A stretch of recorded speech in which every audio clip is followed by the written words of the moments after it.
Good afternoon. I'll start that again. Good afternoon, everyone, and thanks so much for taking the time out of your day to tune into our masterclass on career progression and personal development. My name is Hannah O'Dwyer, and I work with AsIAm as the organisation's training manager and education officer, and I will be chairing the session today. So this is the sixth masterclass of a series that we'll be delivering or have been delivering over the last few months as part of our partnership with IrishJobs.ie. At the launch event of our partnership on the 1st of April, we revealed our collaborative report, Autism in the Workplace, which evidenced that almost 4 in 5 autistic people face barriers to employment in Ireland. While it's currently estimated that at least 1 in 65 people in Ireland are autistic, we're still seeing that 85% of autistic people are unemployed or underemployed. IrishJobs.ie and AsIAm come together to champion autistic talent in the workplace in an effort to address these barriers in practical, strategic ways so that employers can gain the knowledge needed to support autistic and neurodiverse employees. Today, we'll be hearing from Tara Killen, founder and clinical director of Thriving Autistic, Claire O'Neill, associate coach with Thriving Autistic, and Peter Brabazon, founder and CEO of Specialist Turn Ireland. There'll also be time at the end of today's masterclass for questions, so please type any questions that you have into the Q&A box during the webinar and we'll answer them at the end. So we begin by showing you a video recorded presentation delivered by Tara Killen and Claire O'Neill. So I'll just tell you a bit about them before we start. Tara O'Donnell Killen is the founder of Thriving Autistic, CLG, a non-profit dedicated to promoting the human rights of autistic people. Tara leads a global team of autistic and neurodivergent psychologists, therapists, coaches, and allied health professionals who support late diagnosed autistic adults, youth, and neurodiverse families, both inside and outside of the workplace. Claire O'Neill is a coach and head of training at Thriving Autistic. Claire uses her background in education and leadership to help autistic individuals achieve their potential in different life domains. Claire had a prior commitment today, however, Tara is here live and she will be able to answer any questions you might have about the content of the video or anything else at the end of the session today. So I'll just invite our speakers to turn off their cameras and mute their mics as they have done, which is great. And my colleague Adrian is going to share the video with you now.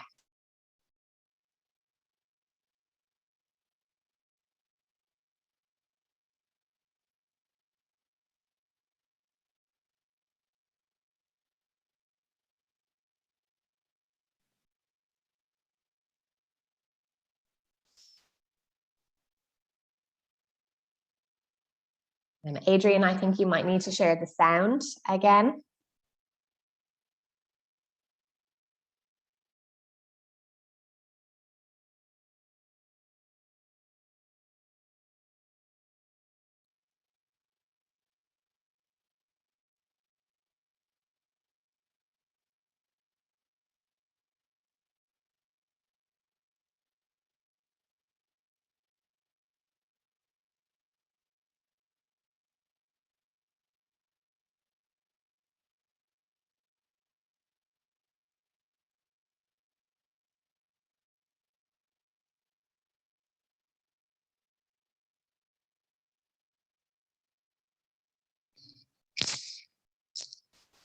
Sorry, folks, we're just having some technical issues. So I appreciate your patience while we're just sorting this out. Thanks so much.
So hello everyone, and thank you for joining us. Today we are going to talk about career development and personal development within a workplace context from a positive psychology and coaching lens. My name is Tara O'Donnell-Killen and I'm the founder and director of Thriving Autistic. And hi everyone, my name is Claire O'Neill. I'm head of training with Thriving Autistic, and I'm delighted to be talking about career development and personal development today. So during this lunchtime, we're going to get through quite a lot. We're going to look at how to use coaching and a positive psychology perspective to plan for our career development, both from the perspective of the employee, which I will be covering, and from the employer, which Tara will be speaking to. In this, we will look at the importance of uncovering and developing strengths and values, a tool called the SWOT Analysis, the importance of 360-degree feedback and performance management to aid career progression, mentoring, and finally, personal development, taking a balanced and neuroaffirmative approach.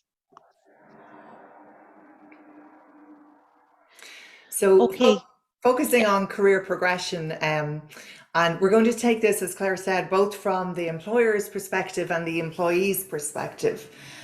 So Claire, do you want to start with talking about from the employee?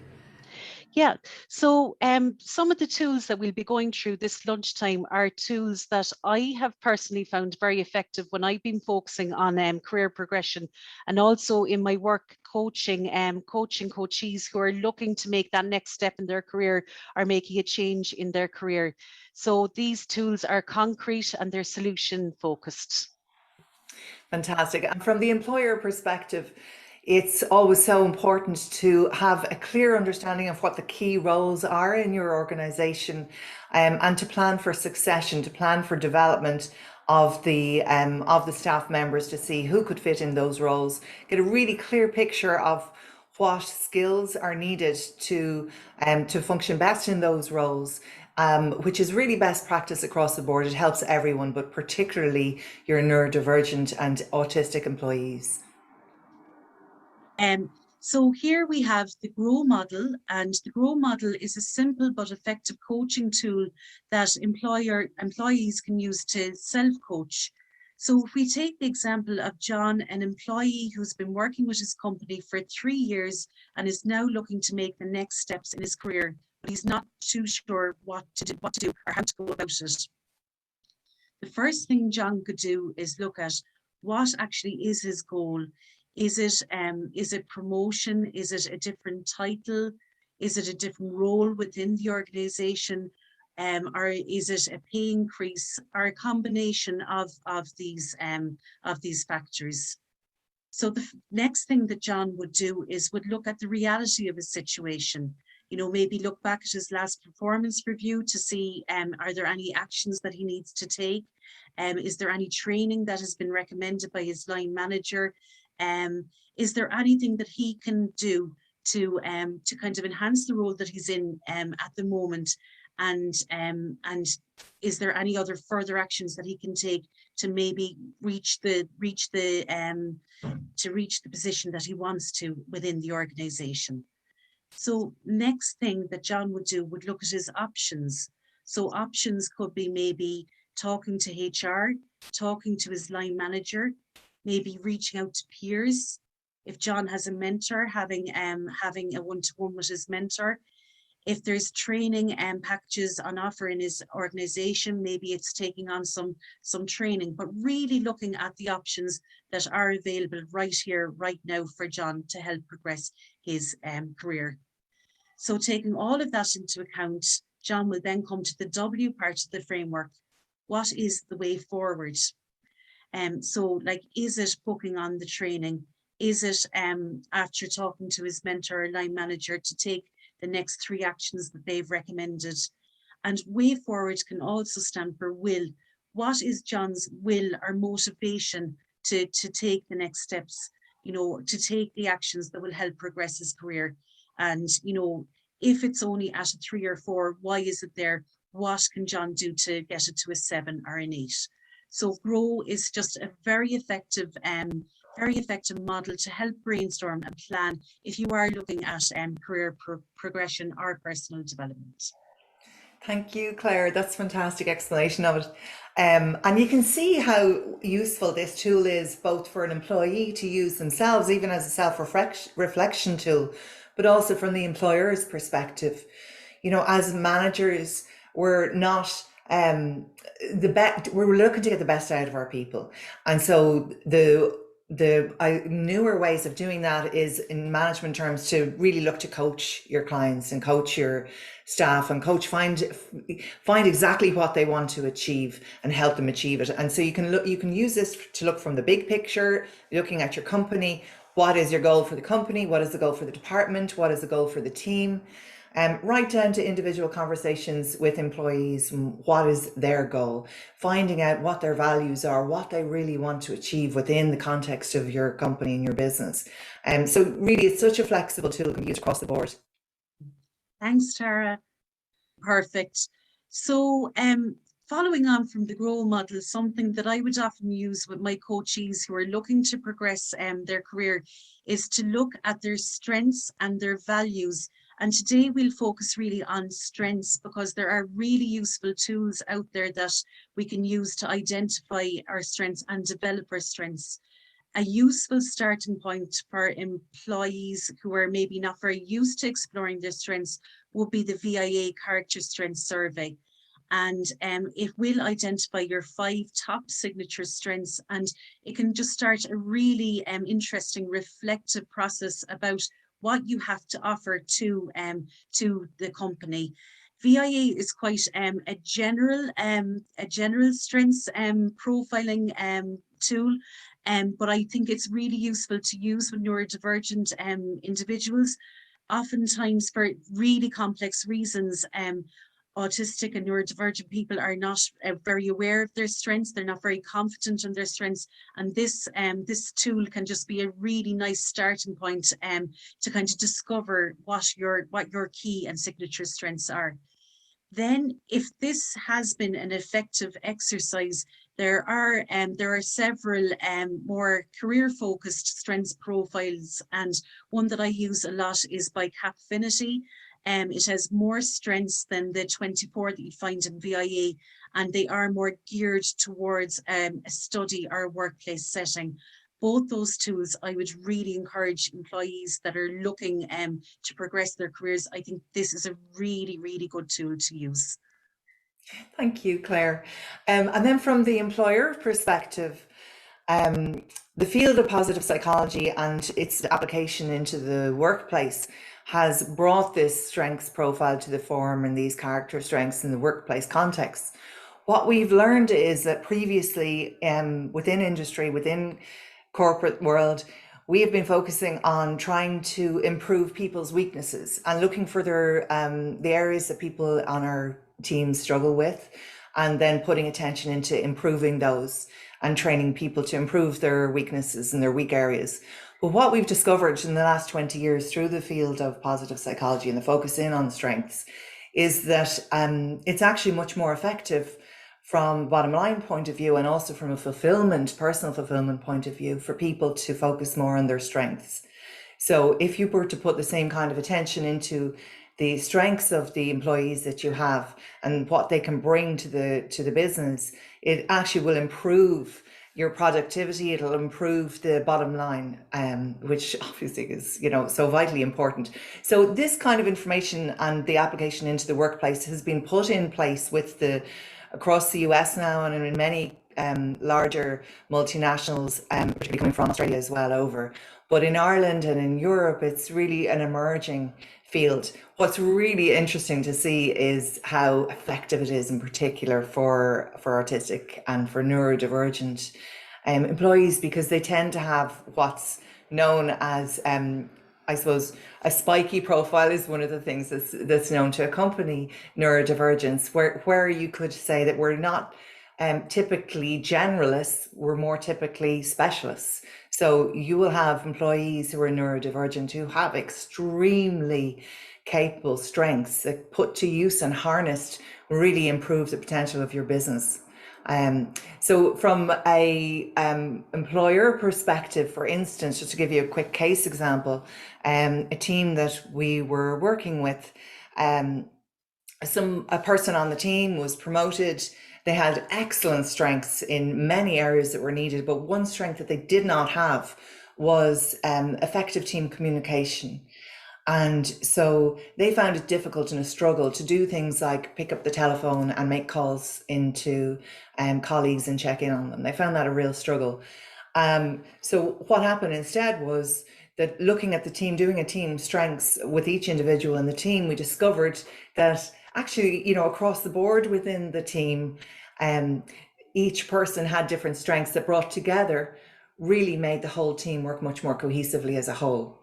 So the manager of that team actually gave more responsibility to one of the team members who absolutely loved using the phone, absolutely had lots of soft skills, loved checking in with people, checking in how they were doing. So this manager was able to use the strengths profile to empower that team member, to mentor them and actually help them climb the corporate ladder, as it were, and give them more opportunities for their own progression. But it made the team in general work much more efficiently, and ultimately the business as a whole benefited. Thank you, Tara.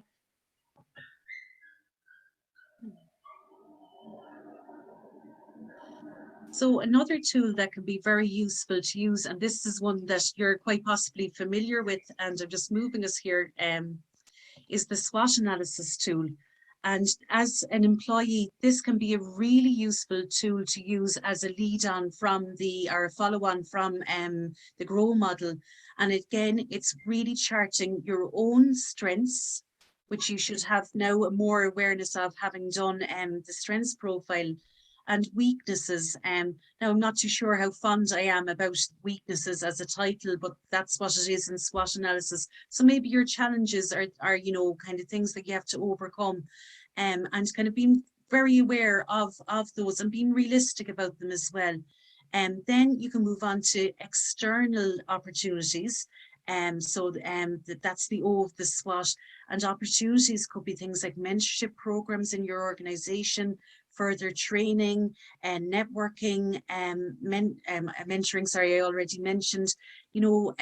Look at the opportunities that are within your organization or even outside your organization to help you become a stronger candidate for the next step in your career.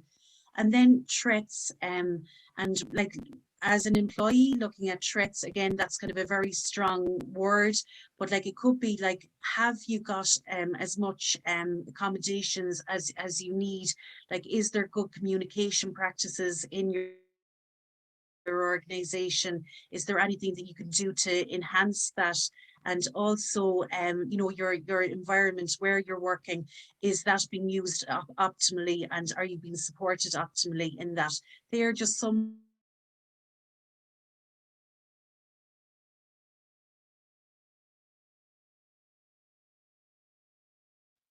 Absolutely. Well, I think most employers will already be fully familiar with this analysis tool, and again, it's another very flexible tool that can be used from the big picture down.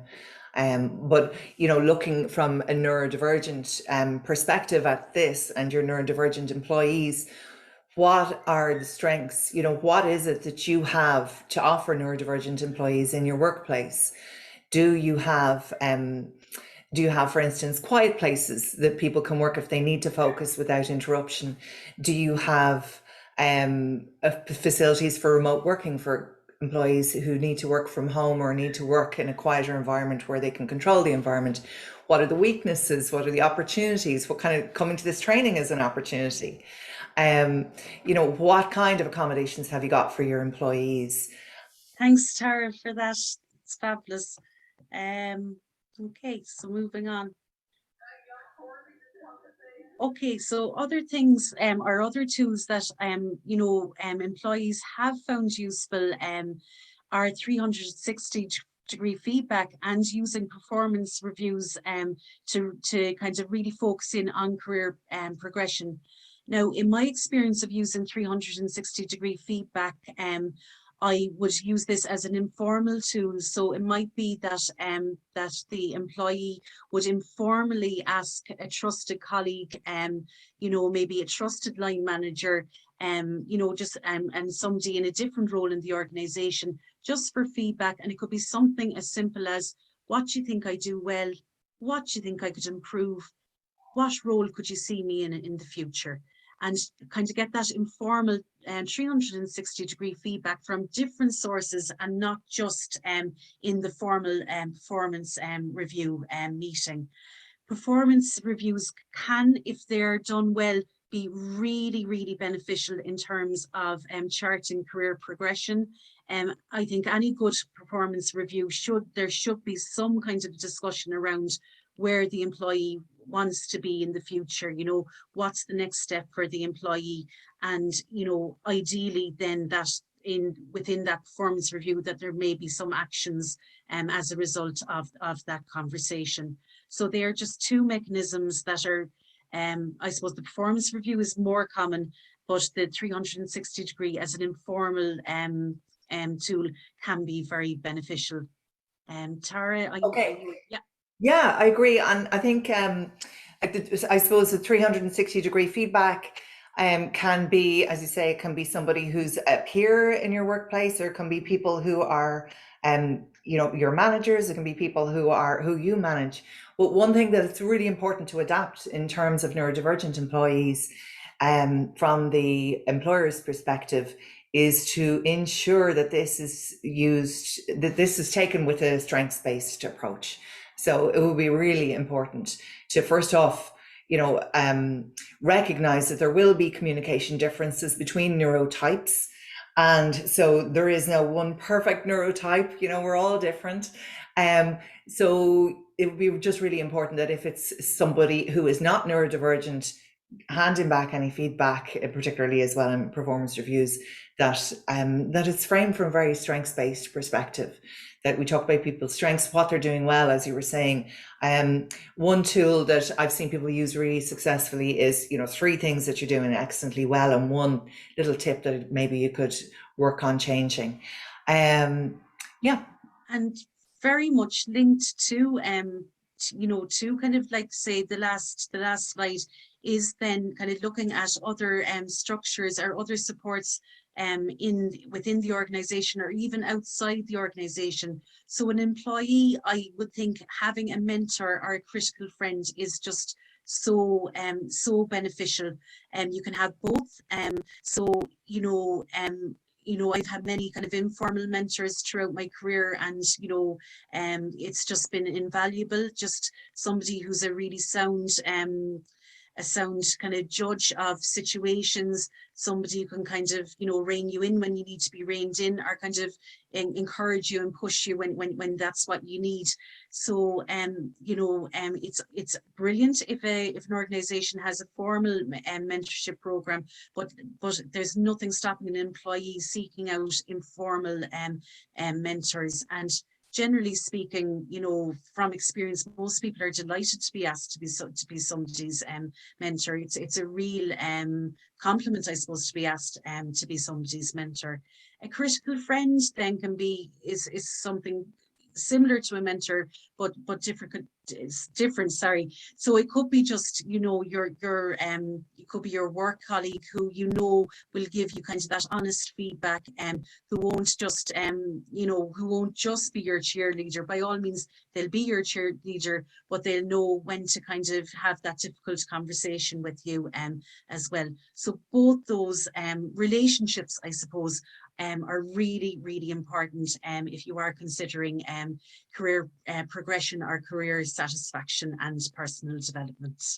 Thanks, Claire. That's fantastic. I think just to bring in the employer perspective, and again, a note of caution, I suppose I'm ringing a bell of caution here, that while I think it would be absolutely excellent to have a mentorship program, or buddy program as it's called sometimes, inside your company, just to make sure that it's across neurotypes, that you're not singling out your autistic employees and having them be the only ones who have a mentor or buddy system. And then on top of that, if you do have any kind of system in place, that trust is just so vital. So if you're pairing people together, that relationship has to be a safe place for the employee to go to. It can't be that one person is then going to go and inform on somebody else who's struggling perhaps in certain areas of their job, because everyone's going to be struggling in different areas of their job. So while I absolutely think, and the research shows that mentorship and having that buddy system and peer support systems within organizations are so useful. They're so useful across the board to everybody, and just not to other your neurodivergent employees by making it separately just for them. Thanks, Tara. And I think that's such an important point to raise. Now we're reaching the end of our webinar here, our part of the webinar, and really any of these topics that we put here could be a webinar within themselves, or a series of webinars within themselves, but we felt they were too important not to mention. Now, a lot of them have been covered by previous masterclasses, so I suppose what myself and Tara are doing here is we're signposting.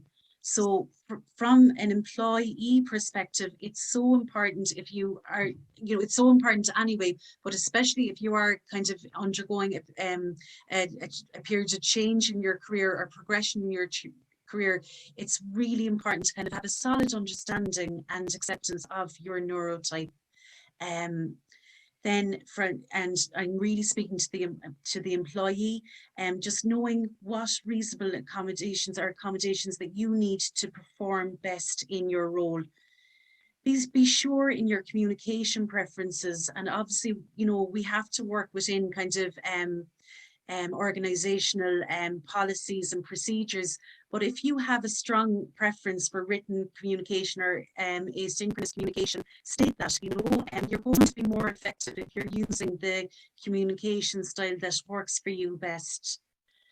Do keep in mind sensory and environmental considerations. Where your desk is placed, lighting, air quality, all of that is really, really important. For the employee, managing your energy, especially if you're in a period of career progression where you might be doing more study, where you might be doing more observation of a different role. It's really important to manage your energy, and obviously if you're highly motivated to progress in your career, you're going to put energy into it, but just kind of to fill up that tank of energy. Take your weekends, take your time off, and follow your interests. Often with career progression, you might be going into a new team, and the issue of disclosure can come up, and that's kind of a very, very complex issue. But I suppose maybe Tara will speak to that, about how employers can make workplaces disclosure friendly. Yeah, thanks, Tara. Then self-care really tied into, and like what I said about energy management. I think I know myself as a neurodivergent individual, if I throw myself into a project and that project is career progression, it can often come at the expense of my self-care unless I'm really, really consciously kind of following kind of a self-care plan. So if you are going through a change process like progressing your career, it's time to dial up the self-care, not dial it back. And that's so linked into the last point, which is work-life balance, not to lose sight of all the other things that are important in life when you are on this exciting journey of progressing your career. Thanks, Claire, that was fantastic. And so for any employers here today, listening to what Claire has just expressed from the perspective of your employees, I mean, it's hopefully, and I would expect that it's giving you a real insight into the perspectives of autistic and neurodivergent employees, and the things that are so crucial to have in place in your workplace, both for career progression and personal development for your neurodivergent employees. But first off, this piece around understanding and acceptance of neurotype, and that is to do with the culture of your company under your diversity and inclusion policy, and which, you know, this movement, as we know, is just, it's not going anywhere but growing.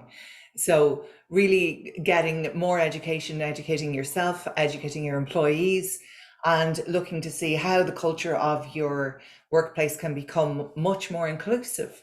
Because of course we want and we need different perspectives in the workplace. It will only grow a company to do so.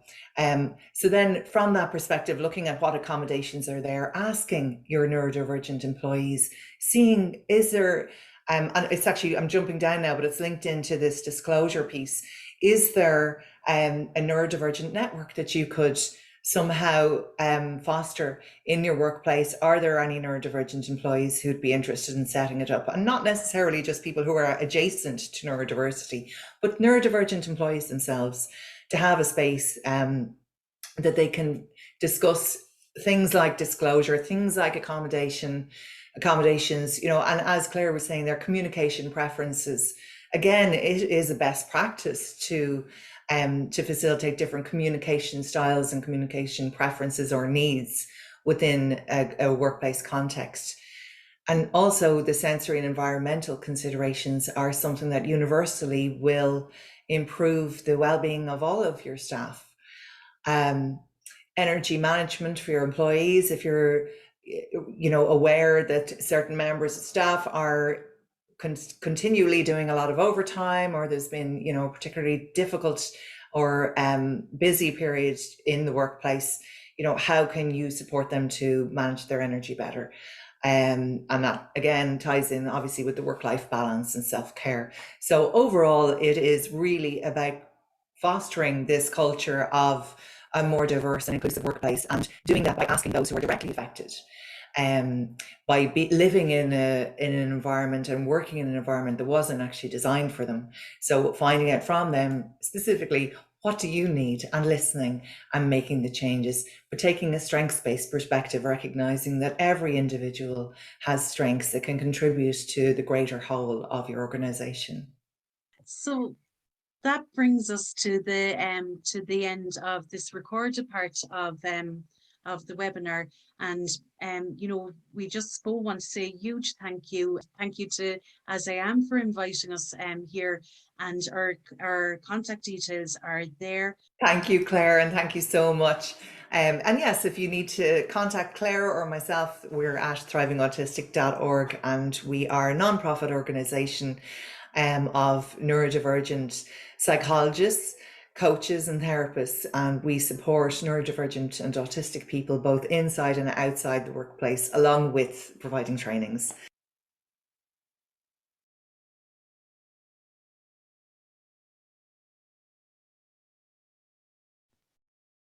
Okay, so I just want to say thanks so much to both Tara, and please pass on our thanks to Claire as well for such a brilliant webinar. Really practical tips in there, which is always really helpful for our participants in this masterclass. So our second speaker today is Peter Brabazon. Peter is a Dubliner, an electrical engineer with a diploma in business strategy. He's married with 3 sons, one of whom has Asperger's autism. In 2012, after 35 years in communications, industrial energy conservation and education, Peter became a founder and is now the CEO of Specialistern Ireland, CLG, a social enterprise company and a registered charity. Specialistern is a not-for-profit recruitment consultancy that promotes and supports employment for people with autism and similar neurodiverse challenges. So thanks so much, Peter, for being here today. Oh, and I see you've shared your screen and all. Great, you're well ahead of me. So I'll hand over to you, Peter, for the next part of the webinar.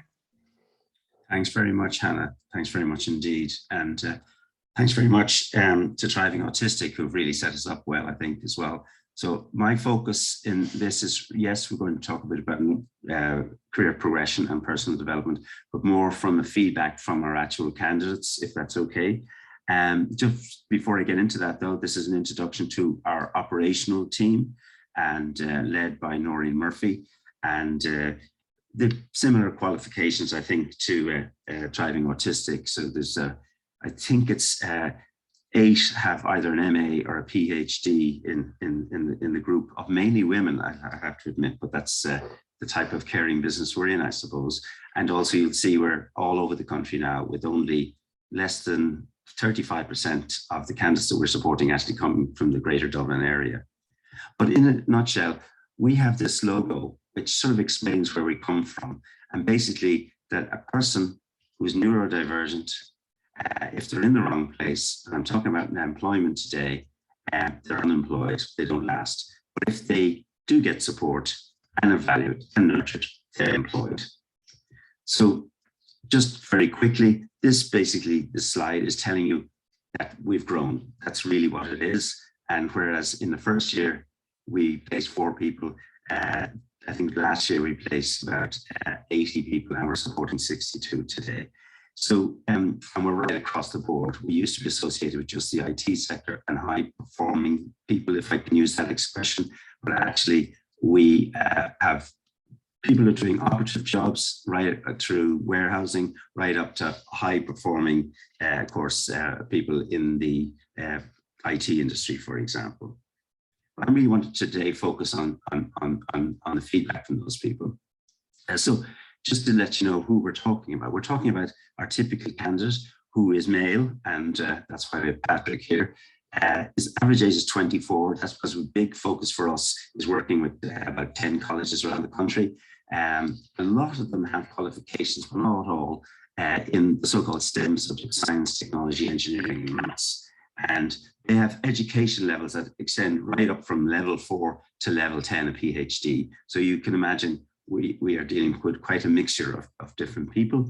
And what I have to say, particularly to the employers, there's a lot of these people available.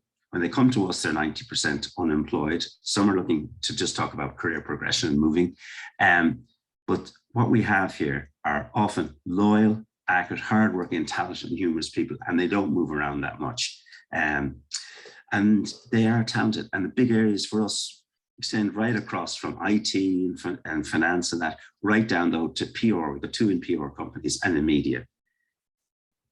So we really want to sell the idea of why you should employ neurodiverse people. There's a strong rationale for doing this. They bring you skills, often very highly educated, and also they think differently. Yes, they may have to accommodate them slightly differently, but they think differently. And that, of course, is a big benefit, because a lot of the people who are buying your product or your service think differently as well. And if you want innovation, they're the people for it. Also, at this stage, a lot of people have done this. That is, a lot of employers have done this, a lot of employees have been employed. So there's a lot of success there already and a lot of good stories. But if we just go to some basic way of looking at it from Accenture, where we, by the way, have 6 people working, they had a publication called Getting to Equal, and in 2018. And basically what they said, employing people with a disability, including neurodivergent, increased innovation, improved productivity, and overall gave a better work environment for everybody. And bottom line, of course, it would be there are major financial rewards up for grabs. I had to put that in inverted commas because I would generally not say that myself, but that's the hard world of commerce, I suppose. Yes, we are dealing with people who have challenges, and that's fair enough, but they also have abilities, and I particularly stress them.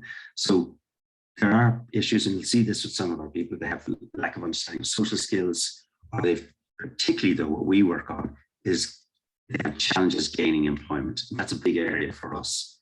But today, we're really focusing on in-work and developing in work. So possible challenges in work are built around, and you've heard the former speakers talk about environmental issues, about anxiety when change happens. And also we're finding a big problem, and this is why I've shown Mark here, anxiety and lack of self-confidence to actually ask the question, which most companies have the answer, but they lack it. So you have to sort of think about maybe you're a neurodivergent person has been slightly different and need to be watched out for. So hence the importance maybe of a good buddy and good friends, of course. So I'm putting up 4 people who we've tracked through over a number of years. And Patrick is at the top. And really, Patrick was just very shy. He was very clever. He had tried to start up a business supporting mathematics in the new Leaving Cert, newly designed. Unfortunately, he was beaten to the post by other groups in Ireland, and it wasn't successful. And he was a little bit down at the time and wasn't secure about working for somebody else.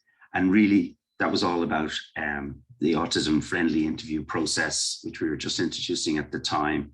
And fundamentally, though, from Patrick's point of view, he has really thrived and is now at the point where he's asking those questions for a little while now, for about a year and a bit, of where next, because he's working in a very good job as a quality person on software just before it goes out to the customer. He is so detailed, it's incredible.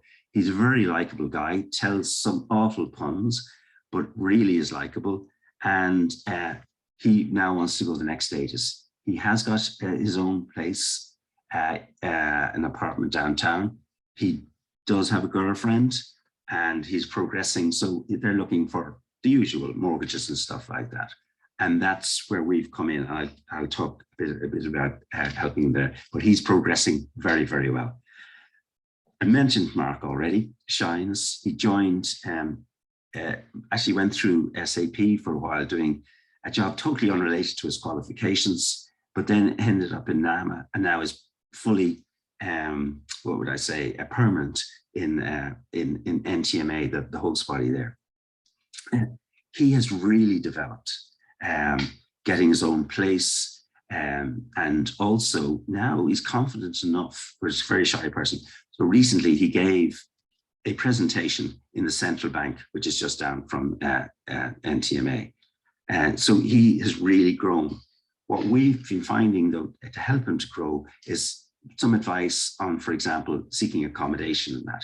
So he comes back to us very much, and he's been working with us on and off for 5 years, because that's particularly, I suppose, our differentiator perhaps, is that we support people on a continuing basis, our candidates, and we don't charge them, by the way. That takes that barrier away.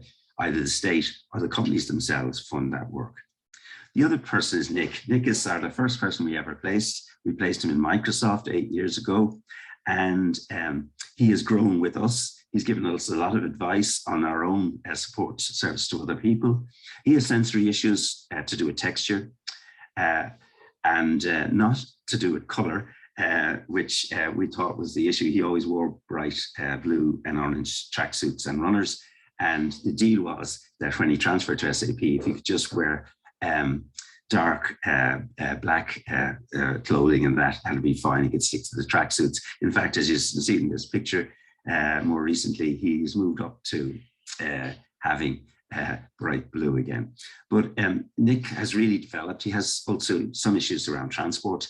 And so he now has his own place, his own house indeed, near where he works in SAP. He is, though, like a lot of people, having worked for 8 years and getting a good salary, he wants to move it within the system. And that's currently a big conversation with HR and our assistants in SAP. Finally, I suppose the poster boy for us in some ways, and this is unusual, I have to say, is Stephen came to us. His sensory issue was noise, got his co-workers to understand that when he joined SAP, having been unemployed, that noise was the problem in the canteen, and he couldn't go to the canteen. He was being socially ignorant or anything like that. Ultimately, he took over the soccer team in SAP Dublin.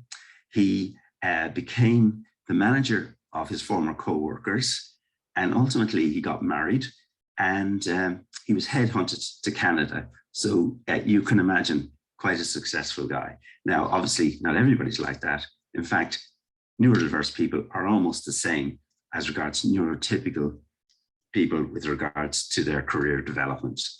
So some of us do well, and some of us do not so well. I'm not saying which category I'm in, by the way.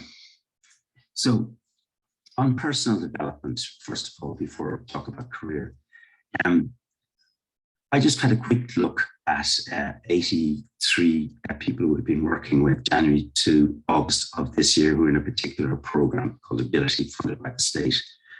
And the usual, of course, 9 are not engaging. But most we find now from past experiences that most come back to us, and we then put them back into the programs of support. Interesting enough, 17 are job seeking. And that's all about preparation of the CV, the mock interviews, real interviews, because we do have a system where we've connected with a number of companies, 2 in particular, where we have mentoring one-to-one with employees who are seeking work from companies whose managers, or junior managers in particular, are seeking to learn the skills of employing somebody who is neurodivergent. That has really gone well from us, because the key thing there, we're always looking for people to be long-term employed. Is that 2 people we put up to a company that employed nobody from us, 2 of our candidates were employed full-time, having gone through this mentoring process. And of course, the company got the basis understanding for doing this in the future by themselves. They learned the skills, and at least their managers did. The other interesting thing is we work with a lot of people who are either in education and they're looking for internships, which they have to do to complete their qualifications, or have just come out of education, hence the average age of 24. And that is nearly accounting for half the people that we're working with, and helping them for internships, preparing for internships, or full-time positions, obviously, and overall guiding them into work. That's a big thing for us, because most of our candidates who are, say, autistic or neurodivergent, who are in education, often don't have previous employment experience like your average neurotypical student, i.e. they haven't worked in the corner shop or served in the bar. Yes, they've been clever enough to get into college, but they don't have that experience going in. And sometimes they haven't done summer jobs, for example. It can be a barrier. So we found that is really successful area, and that's why we're working with 10 colleges, and then often we take them and do the next step and place them permanently with you. Also, obviously, on an ongoing basis, we have, out of that sample 83, we've got already 29 in full-time employment. So I'm going to go more and more into sort of the lessons that we're learning, having had people in employment for 8 years or even more now. Yes, initially, the early supports are about gaining work etiquette, how it works in an office, because if they haven't had experience, getting over transport issues, that's often a big thing. And it's amazing. People aren't aware, for example, that you can get a CIE buddy who will show you how to do the route, because we used to do this, and we learned this later on.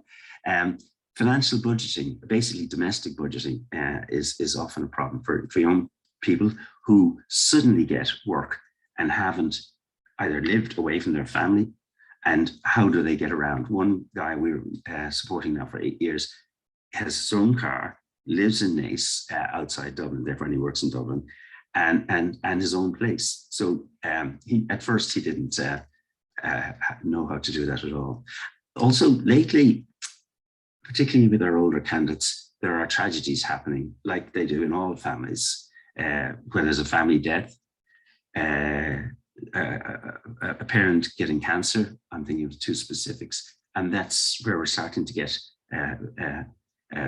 grow more and more. But the later career developments are my last set of points here on this particular slide.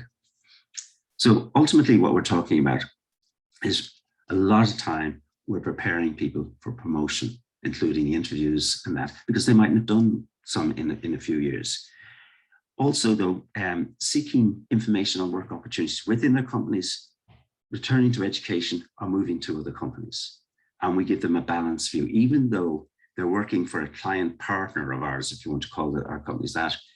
Our number 1 customer are always the candidates themselves. Also, a lot of them don't have the confidence to ask for a pay rise, and some of them are overdue that. A big thing lately has been for us is, even with those who've been working a long time, dealing with COVID issues and anxiety. One guy, for example, had to move from working in Dublin back to his home and working remotely in Donegal. And the problem there, of course, was he had poor, well, not, I shouldn't have said of course, but was unfortunately poor internet and Wi-Fi. And he was a bit slow to solve that problem. At the same time, he was changing job to another company. And the other company is getting a bit anxious about that. That has just been solved after a lot of talking to people, including himself and his family. Moving companies is a big thing. And that's where we're going to find, obviously, but it's been a less thing, but there is a sort of a feeling, I think, coming back from employers, and I'm hearing this from employers, that there's a lot of churn happening. And our candidates, like anybody else, are looking at that and looking what opportunities can they get from moving. So our advice, of course, is to, have you got all your facts right? Are you really suitable for this? Will you be able to manage the transport or whatever? And then if it is an opportunity, then to support them in that change. We've just supported a guy, for example, to take up a PhD, which is not into employment, obviously, but back into Trinity College. And the company's fine about that. In fact, they've asked them to work, do some overtime for them. Some lessons learned. A number of companies are still, and this goes back to my day, I must admit, that's a long time ago, are still taking qualifications over capability. And that's a little bit of a problem for some neurodivergent people who might have also had a slightly different form of education. We've had one guy in particular in a well-known computer company who more than matches the people around him, but it's been held back by this. It's a glass ceiling, effectively, that's been put in place. And that's, we think it's very unfair. And we're obviously trying to persuade people that he should be allowed to move up in the system because he's well and truly, he's one of the better employees actually that they have. The other thing is, there's a tendency by some companies to keep some of our candidates on contracts rather than giving them permanency. They should be treated equally here as well. And that's it's an issue. As I've said, though, in the heading at the top of the page here, these issues are declining, which is great. Those two in particular. The other one is, and it's really goes back to communications within a company, the lack of knowledge of our candidates, or due to perhaps their own shyness, job opportunities and what's going on within their own companies sometimes doesn't come across. So there's a HR issue there. They also don't know often about what supports are available. And we often have to make that connection. For example, lately, some people who've been working for some time need support with regards to stress. And there are employer support programs out there, the so-called EAP programs, which a lot of the bigger companies particularly have, that they will support, and the smaller companies, that you can actually see a consultant. It isn't something that we do ourselves, and neither do we get into diagnosing. And still, strangely enough, sometimes companies don't see that or talk to, as in the reviews and that, about simple accommodations that would improve somebody's been working with them some time. For example, allowing earphones or something to stop noise. And it's quite a simple thing, or moving people around so that maybe they sit near a window, as we have in one case where a guy wanted to see the outside, or another case to sit with a back to a wall so they haven't got somebody immediately behind them. And that only came up, the back to the wall, and only came up after a year working in a place. Sometimes too, and this is now pushing particularly for people who need overall more supports, but who can do very good jobs, sometimes operative jobs, sometimes basic jobs, but really can take part in society. And there's a lack of flexibility sometimes around working hours. Now, interesting enough, we've made a number of connections with service type companies, and they get that now. And so often a young person starting early in the morning to do 2 or 3 hours only, but will start very early in the morning, would suit a lot of our candidates in that sort of particular group. Sometimes also, for some reason, it's another glass ceiling, we find some of our candidates are not being treated equally in terms of future development and training. And a lot of them, in fact, are really, then what happens if they don't get it within the company, they look for it outside the company, and it often means a move out. So it's a loss of skill set. Sorry about that. Yeah, I'd just like to reflect on this. This sort of describes our virtuous circle, but the key things that we would do to help all of this, and we do resell back into companies who are already working as partners, so that we talk to new managers. We really think that the buddy system is very important, and that working with the peer group and the co-workers, they sort of become the friends. I've got Nick in the middle of this picture here. Nick is a very social animal. He is autistic. A lot of people think autistic people are not sociable, but as I am would certainly say, if you know one autistic person, you only know one autistic person. Nick is a very sociable guy who likes to have a few drinks, to say the least. And his friends are his co-workers. And actually, some of them he's missing now because some of them have left. But that's life. So Nick will always like to take part, and he's grown with his peers because, as I mentioned, he's been working for about 6 years now in SAP. He's really done well there. We work across lots of different partnerships in that. Obviously with the big companies, but with the little companies like Open App in Dublin and DPS in Cork, we work at a lot of colleges, as I mentioned, and also partnership is key to us. So we work with a lot of partners, particularly with AsIAm, but also with, say, Aspire there, with Dyspraxia Ireland. We have formal relationships with both of them, but lots of informal partnerships like we would have with Galway Autism Partnership as well. That we think is key, because we don't know everything. Yes, we have autistic people working for us as part of the main crew, and we have a dyspraxia person as well, but we don't know everything. So we often go out to these other people as well. That's mainly it from me. I just took a quote here, obviously, from the Managing Director of SAP Ireland, who currently have 14 or 15 people here today. That keeps changing. And of course, from Nick Rankin himself. Why would SAP say we're successful? They understand, obviously, good promotion. But Nick Rankin himself, really, it's about friendship. As you see, the people here are very friendly. And that's really what we're about. And things are improving. But certainly, if you want to come to us, or indeed to Thriving Autistic, to see how to improve it further, that's, I believe, the way to go. We're here to help and take the pressure off, obviously, your own HR and that. Thanks very much for your time.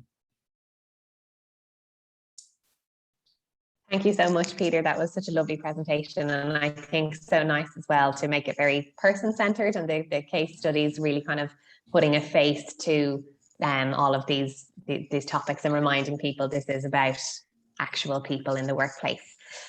So we presently don't have any questions in the Q&A box here. I'll take that as a good sign, meaning that you've both answered everything that people might have wanted to ask, and Claire as well, of course.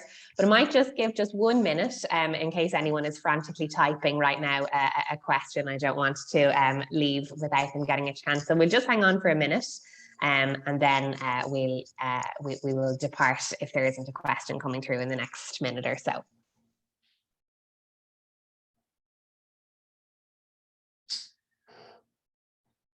While we're waiting, I see, Tara, you have your dog there with you, is that right? Yes, I have Chloe with me. She's she's not used to the heat. We're in Spain and she's driven all the way from Ireland, so she's a bit shocked, I think, still.